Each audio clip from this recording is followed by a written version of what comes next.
So the problems with pumped hydro that we're trying to solve here, what does RheEnergise do to solve those problems? That means that we need much lower vertical elevations, and we also don't need a supply of water. It's a huge step change in what you can actually do. What we actually need is lots of projects exactly where they're needed by the grid, putting them at constraint points, co-locating them with renewables projects, putting them near population centres or with large industrial energy users, and really kind of having this more distributed model and pushing these projects through quite quickly. It's something which is kind of at the intersection of chemistry and material science and engineering.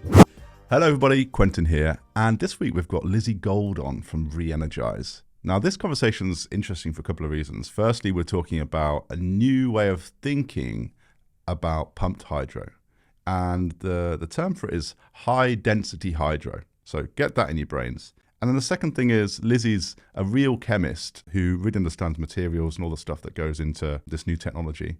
So in this conversation, we talk about quite a lot of technical stuff, and I hope you enjoy it. If you like this and the rest of our podcasts, please do hit like, subscribe, and all the good buttons. It really makes a difference to us.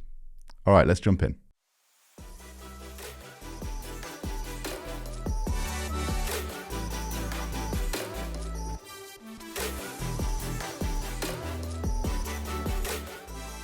RheEnergise or RheEnergise? RheEnergise. All one word. All one word. People often ask us like where the H comes from, and it's actually rheology. So looking at the science of materials and fluids and complex flows of complex fluids. So that's the RheEnergise, and obviously it's a bit of a play on words on re-energize, energy storage. You put energy in and you put energy out. So, very nice. Yeah. So what is it? Rheology? I've never heard of that before. Rheology, I hadn't either before I joined RheEnergise. And so we're going to talk a lot about dense fluids and all sorts in this conversation. Mm-hmm. And what rheology is all about materials in fluid form. Yes, so it's the flow of complex fluids. So that might be a suspended solid in water or a mixture of lots of different things which act as a fluid. So without kind of going too deep into what we do, because I know we haven't even introduced the technology yet, but we're working with a suspension, so it doesn't actually behave in the same way as a water or another fluid. Okay, let's get to that. But first, I'm going to ask you about you and why we're talking. But today, we're going to talk a lot about a new type of battery technology, which looks a bit like pumped hydro and a bit like a flow battery and a bit like other stuff. But it all centers around this magical sounding material. And we'll come to that in a sec. But Lizzie, firstly, who are you and how do we end up talking? So yeah, I'm Lizzi Gold, and yeah, thanks for inviting me on the podcast. I work for RheEnergise as business development manager. So I joined the company just over 2 years ago now, when it was just myself and the founders. And so in the past 2 years, we've gone from being a few people around a table to 25 people in 2 offices in London and Canada. And we're just about to start building our first real life demonstration project. Cool. And so is it a battery company? Would you describe yourselves as a battery company? We would not. We tend to not like to compare ourselves to batteries because we don't think that we really compete with batteries. So we are a long duration energy storage provider. And we define long duration as anything between 4 and 16 hours. So not really the long duration, just your kind of, daily or twice daily kind of load shifting applications. We're based on conventional pumped hydro. So a lot of people have heard of the Electric Mountain in Wales, which is, decades old. And what a lot of people actually don't know is that pumped storage is one of it's the world's most abundant and oldest form of energy storage. So it makes up over 95% of the world's energy storage, and that's just by power. If you look at it by capacity, it's well over 99%. And that's kind of where the idea for RheEnergise came from. Everybody's talking about batteries, but we have this other form of energy storage which isn't really being deployed in large volumes. What can we do to make it better and to make it more applicable in today's context, when we know we have this huge challenge of we have all of these renewables coming onto the grid and we need to balance them. So we're really taking pumped hydro and making it better. So the framing of this conversation, if I've got this right, is it's starting from pumped hydro and thinking, how do I improve that? Exactly. Rather than saying lithium-ion battery cells, how do we change that? We're going down the physical pumped hydro route, and That's our frame of reference. Yeah, exactly. I think that the starting point was, we've got this amazing technology that's proven it does exactly what we want to do and what we know we need to do in the market, which is take these large chunks of energy and shift them to when we need them. So looking at kind of, 4, 6, 8 hour blocks of energy, taking those from, maybe a solar plant generating during the day, taking that in and dispatching it at night, rather than a battery, which might do kind of those quicker response services. I'd like to just say I'm not a battery person, so we're very much focused on the long duration market. But yeah, the kind of the idea is to take those problems which conventional pumped hydro suffers from. So there's not many available sites. You need these huge mountains, hanging valleys, which is a term which describes when you have a river coming through and you need to dam it up. So you need a kind of an area which you can dam, and then you need to be able to pump that from a lower reservoir up to an upper reservoir, and you use natural geography to create those sites. So there's very few of those in the UK. There's probably a handful, and globally there's a few more, but in Europe particularly there's not very many available locations. One of the other problems is that it takes a really long time to get projects through the planning process. So there's a project called Corrie Glass up in Scotland at the moment, which SSE are working on getting through FID. And that's been in the pipeline for years and years. I was going to ask you about this. So the problems with pumped hydro that we're trying to solve here, one, you need natural geography. You need these big river areas with a high bit and a low bit, and you have to dam it. Mm-hmm. There's problems with that. Secondly, the consenting process takes years, decades. So then what does RheEnergise do to solve those problems? Yeah, so our point of difference is we don't use water. Our technology is called high density hydro. So by using a high density fluid, that means that we need much lower vertical elevations. So we also don't need a supply of water. So what that means is instead of needing a 300 meter valley which has a reservoir and a river flowing into it and a lower reservoir that you can pump from, all we need is a hill. So we take a hill, it can be anywhere from 100 meters up to 300 meters. That's our window. Okay, so there's just a frame of reference here. Yeah, so rather than looking for mountains, we're looking for hills. That's the point here. Yeah, exactly. Okay. So you can lower your vertical elevation needed, or alternatively, you can reduce the volume of storage needed.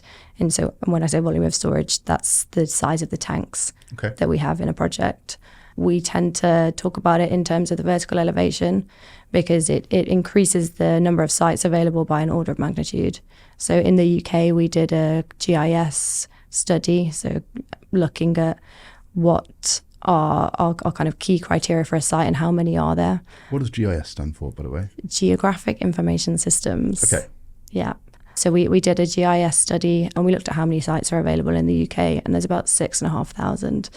So compared that to a handful of pumped hydro sites, and it's a huge step change in what you can actually do. So we can have pumped hydro style things everywhere. Exactly, and that's kind of the Re-Energize approach to energy storage. We don't think we need these huge mega projects, which who knows if they'll ever get through planning and funding and all of these steps. And policy can change multiple times by the time you've taken a pumped hydro project from initial idea to final kind of commissioning.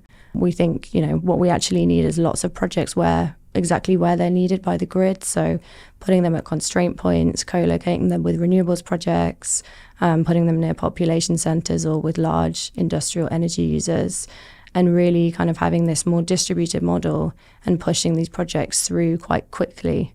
So we think we can take a project through from kind of, through development and construction phases in 12 to 24 months.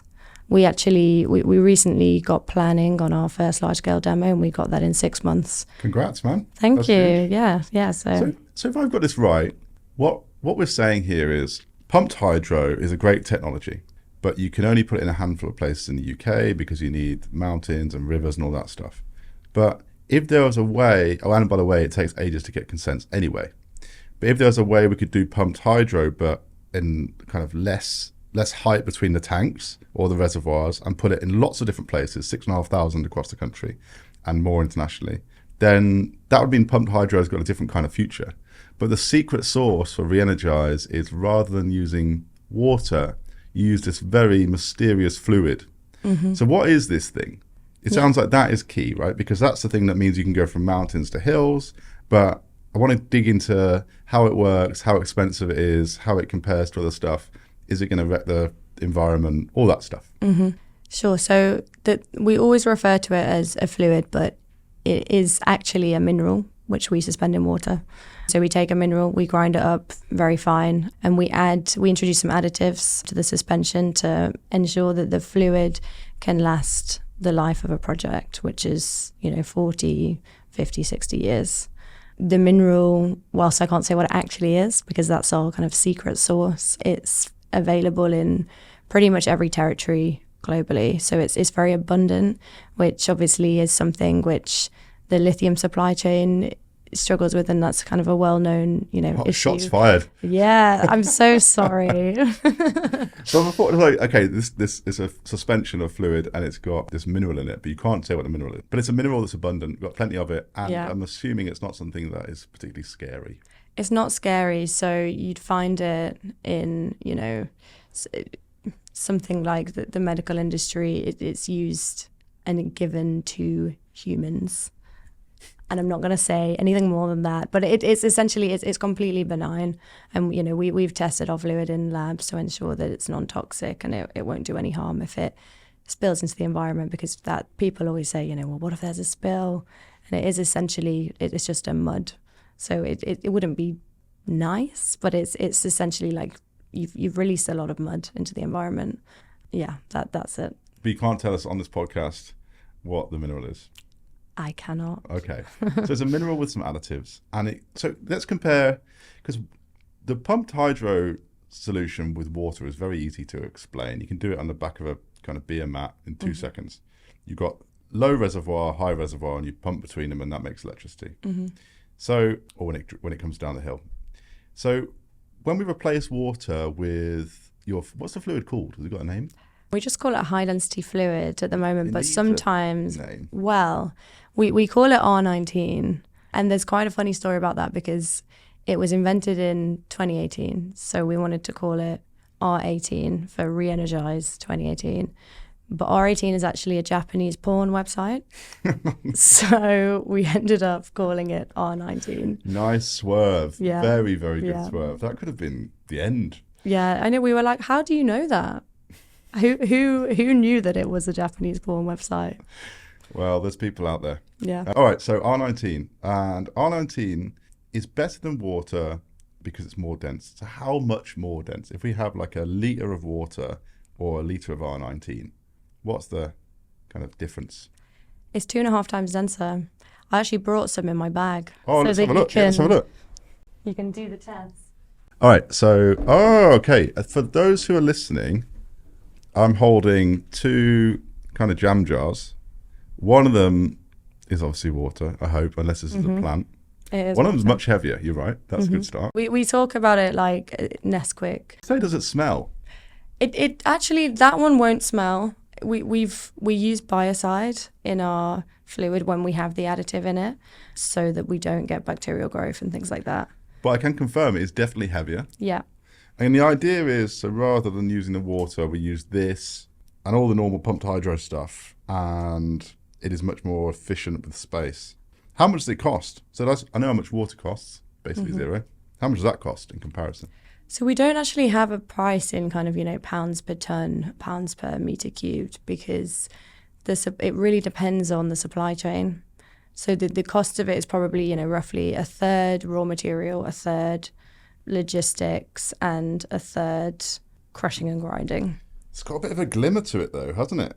It's almost like... I've never looked at it under It's like, it reminds me lights. of, that vodka with bits of gold in it that's dead expensive, I suppose, that gets you drunk quicker.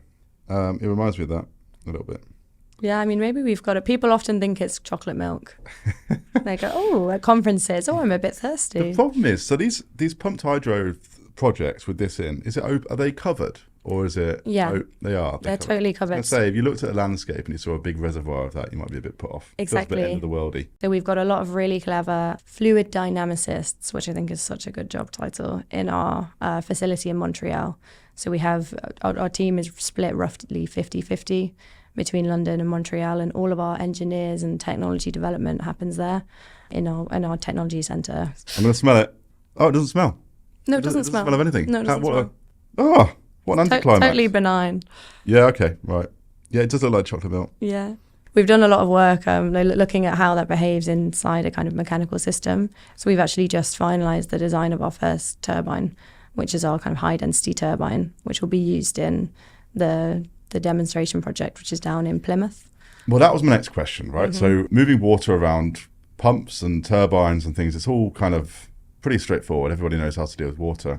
I imagine when you put something that's 2.5 times the density through a turbine, you've got brittle blades and things to worry about. So there's lots of parts of the system, pipework and turbines and things that have to be stronger. How are you guys solving that problem? Well, it's not necessarily a case of it being stronger. It's more a case of you actually have 2.5 times less volume going through for the same power, so that the pressure is comparable when you have a denser fluid, because you actually just need to use less of it. And that's kind of our key value proposition, is that we're not taking pumped hydro and making it bigger and better. We're just making it more scalable. So instead of having, we could do a kind of 100 megawatt hour project on a site which has a 2.5 times smaller footprint and smaller hill. So the turbine is very similar to what you'd see in a conventional pumped hydro project. It's the same architecture. It's actually based on a Francis turbine, which doesn't mean anything to anyone who doesn't work in hydro. But if you work in hydro, it's the one they use in conventional pumped hydro projects. And what we've done is we've taken the same architecture and made it 2.5 times smaller volumetrically. And then there's things like, using special coatings on the blade so that they're more resistant to abrasion. The fluid is obviously more abrasive than water because it's got solid particles in it, but it's actually a lot less abrasive than you'd think because the mineral is very soft. And actually what a lot of people don't realise is that in conventional pumped hydro projects, you get a lot of quartz and other debris which is washed through in spring when all of the water, the kind of ice water, comes down from the mountains. And that's really unpredictable, whereas what we're doing is highly predictable. And so we have these, predictable maintenance periods over the period of the project, similar as you would to any other kind of storage technology. And so that the costs actually almost balance out in that way. Does it set? Do you have to kind of mix it round? If you left it for a really long time and it didn't have additives in it, it would set. The additives essentially, we use a polymer, and it essentially adheres to the surface of the particles and stops them from sticking together. So it's not just the mineral that's in there. We do have something, so we're kind of developing a lot of different areas of IP, and one of those is a fluid management system. And basically, at the moment, that means we have a lot of pumps inside the tank, so that even when we're not cycling it, we can ensure that we're agitating the fluid and maintaining the stability and maintaining the suspension. I just want to talk about that. There's lots of benefits to using a high-dense fluid, R19. But what other challenges are there? So we talked about some of the equipment that you have to use is a little bit different, and you need to agitate it. Is there anything else that we need to think about when we're trying to use these kind of fluids? Yeah, so we have a kind of number of different elements of the system which we're creating IP around. So there's the turbine, which we've spoken about. There's the fluid management system. And then there's things like the valves, the tanks themselves. And all of those are, they're based on things which have been around for decades. So our technology it's new, but it's also very familiar.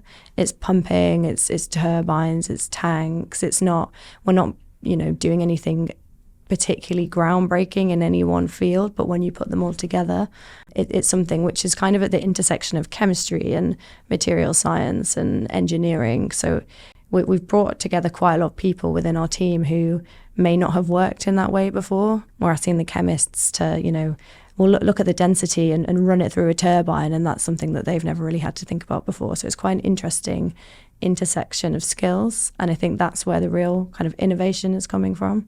I've got to ask it, because there are so many competing technologies for this space, right?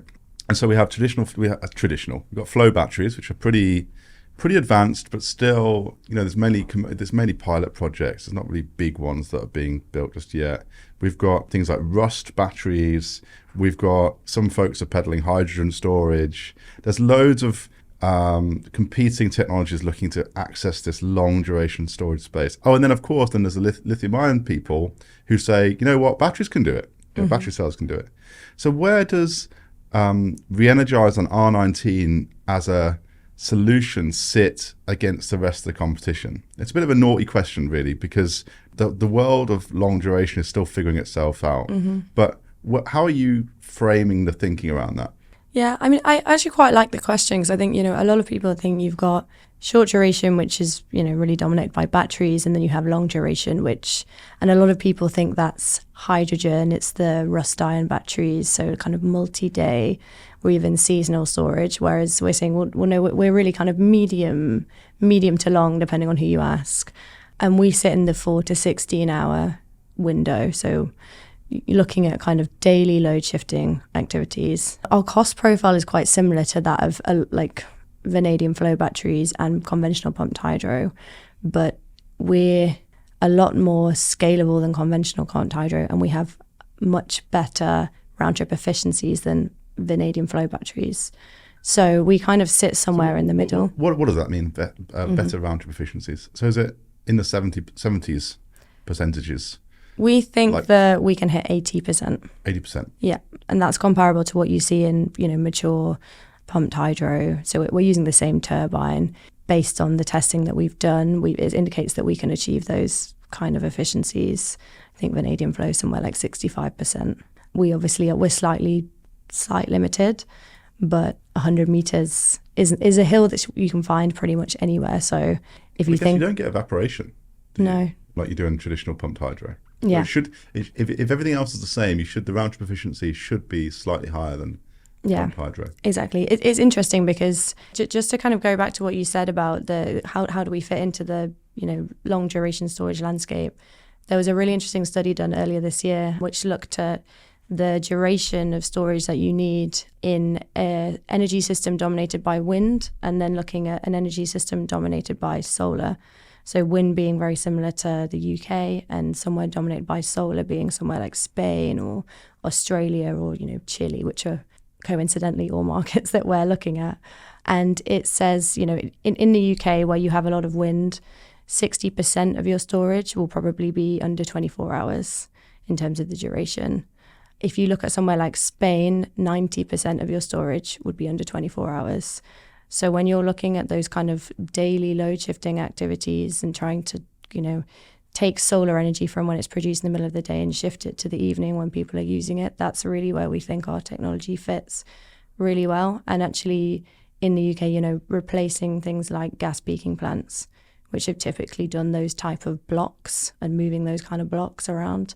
And we've actually just signed a commercial MOU with a kind of gas peaker operator in the UK, which we're really excited about. Can you say who? I can't say who yet because we're just working on the press release. Okay. But we keep your eyes peeled on our website. They run gas peakers? They run gas peakers. They own gas peakers? They own gas peakers. They own lots of gas peakers? How many is lots? They own more than 10? Yes. Okay. We'll be releasing our press release will be out very soon. We can do all of the different options now, and then we can cut in the one that Yeah. All right, cool. But yeah, we're very excited about that. And so what, you're going to do a deal with a gas peaker owner, and they're going to build, as in they're going to buy your technology and build a system somewhere? The idea is that we would license our technology. So we're a licensor. We would want to work with developers or utilities to build out our systems. And the idea is that the kind of gas peaker owner would work with a developer or develop them themselves, build out our projects and slowly phase out the kind of fossil fuel assets, but use them and operate them in the same way. 2 more questions to go. The first one is, if you've got anything you want to plug, now's the chance, whether you've got a project or a big announcement. Well, we are currently fundraising. So we're fundraising for our Series A. So if there's any investors listening and you want to invest in a, up and coming new long duration storage technology, then please do get in touch. We are always looking for sites. So if you're a developer and you want to develop a long duration storage project, if you have a hill in your garden and you want to get some additional revenue, 100 to 300 meters, we would like to check it out. So that's a heck of a garden. Not in London. not in London, but we've had the pleasure of speaking to lots of lovely Scottish estate owners and visited their beautiful estates, and they have very big hills. So if you're a Scottish estate owner, then please send me an email. All right. And then now, my favourite question. What is your contrarian belief? So what do you believe that the rest of the world, or most of the rest of the world, don't? So I think kind of touched on it earlier, but within the energy storage context, we really strongly think that we have to do the energy storage build out so quickly and looking at long duration storage, and we won't be able to do that if we focus on these mega projects. There's so much policy change that's needed to get those big projects through to the commissioning stage, and I think the barriers are so high and you're putting so much at stake, and it's like putting all your eggs in one basket.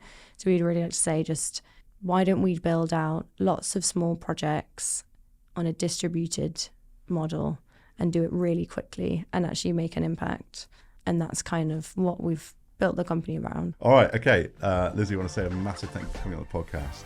We're going to put all the links in the footnotes. If you want to check out some of the stuff that Lizzie was talking about, head down there. And if you're listening to this, please do hit like, subscribe, and any of the buttons that pop up at you. It means the world to us. Until next time, thank you very much.